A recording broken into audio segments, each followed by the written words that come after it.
Welcome to the Learning Pines YouTube. We hope this video helps. Start by gathering your Epfo UAN and current Passbook password before you begin. Confirm your mobile number is active and registered with UAN for OTP delivery. Open the Member Passbook portal and navigate to the login section using your UAN details. If you do not remember the current password, use the Forgot Password flow instead. Decide on a new password that meets requirements of 1 uppercase, 1 digit, 1 special character, and between 8 and 20 characters. Keep a secure note of the new password after changing it. Proceed to the next step, log into the Member Passbook portal using your UAN and current password. If you cannot log in, select the Forgot Password option and follow the instructions.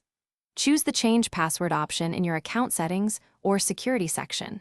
Type the new password carefully and retype it exactly in the Confirm field to avoid mistakes. Request the OTP, which will be sent to your registered mobile, and enter it when prompted. The OTP is typically valid for 5 minutes, so submit it promptly. Click Submit to apply the new password and wait for confirmation. After receiving confirmation, log out of the Member Passbook and log in again using your UAN and new password. Verify you can view contributions and Passbook PDF to confirm successful change.